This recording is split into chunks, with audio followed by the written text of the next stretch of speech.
Thank you, Honorable Speaker. I just wanted to help Honorable KOIMBURI to learn how to seek forgiveness. Before you seek forgiveness, you must confess the lie first. So you must confirm first that you lied, that you are dishonest, you lied in church, you lied to the people of Kenya, and put us to great shame. Then after that, after you have confessed, then you can ask for forgiveness. But before that, you cannot just ask for forgiveness. Yes, order. Honorable Wamumbi.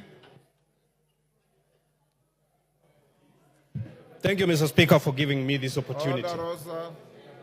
Mr.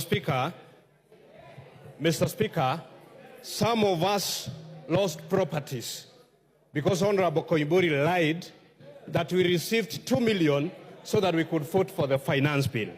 Mr. Speaker, I'm asking one question. Is Honorable KOIMBURI ready to go back to the same church and apologize from the same church that he lied? Mr. Speaker, we must speak the truth and tell each other the truth.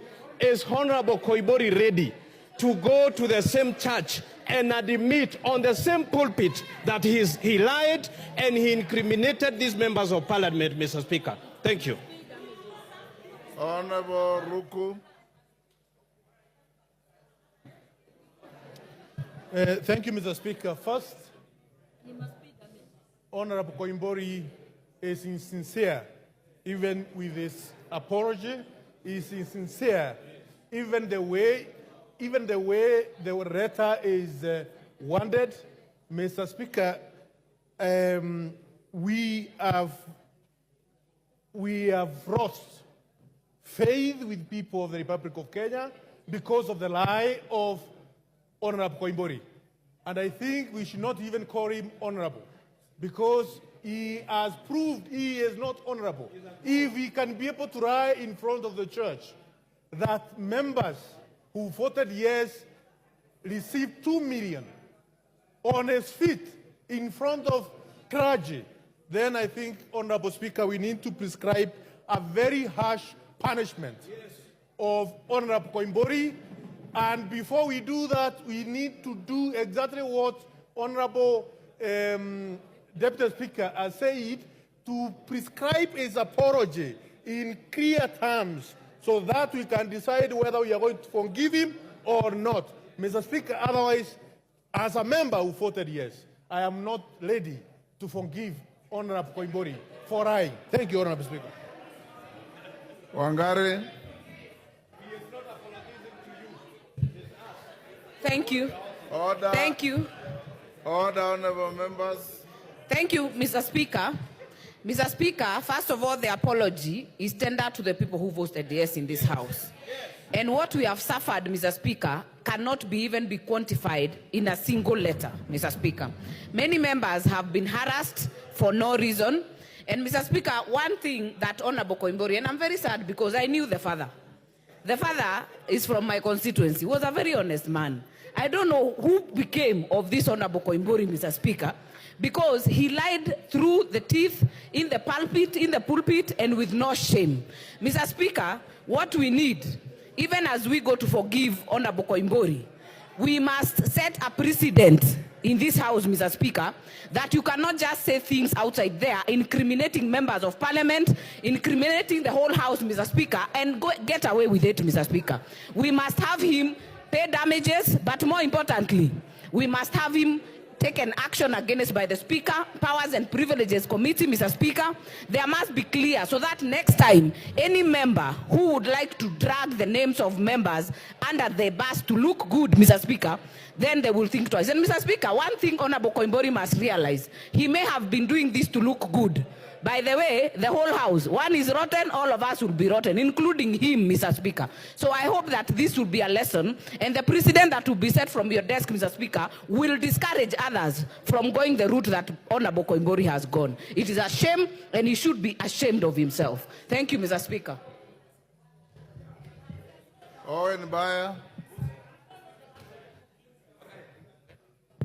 Honorable Speaker, You know, Honorable Speaker, I come from a priestly lineage.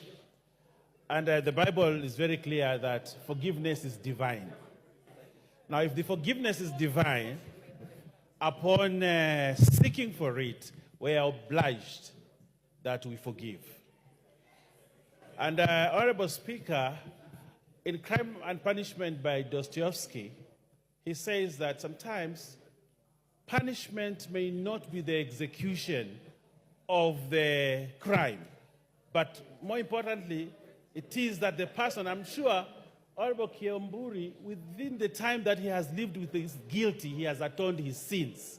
And because he has atoned his sin, and that forgiveness is divine, I personally forgive him and request this House to forgive him.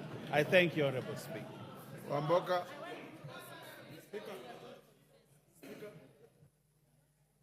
Thank you, Honorable Speaker. Indeed, it is regrettable what has been going around, but I also want to congratulate the Honorable Member for being a gentleman and apologizing. We have more important business to work on. And just to my brother like Ruku, there are more atrocities that have been committed in this House, including taking people's signatures, and we don't know where you took them. That was more serious. So, Honorable Speaker, yes, the Honorable Member made a mistake. He has owned up the mistake and apologized. Thank you, Honorable Member. Two wrongs don't make a right. Forgive him and proceed, Honorable Speaker. We have more important business for this House. Kenyans are watching at us. Mr. Speaker, let's rest this matter. Asante sana, Mheshimiwa Speaker. Mr. Speaker, thank you for this opportunity. Mr. Speaker, the standing orders of this House does not describe what an apology should look like in this House. The Honorable Member has actually apologized. Mr. Speaker, it doesn't matter if he got the figures wrong or if he got the facts wrong, but he's apologized. And on that note, Mr. Speaker, I think the onus is on us to forgive him as a House. Thank you, Mr. Speaker.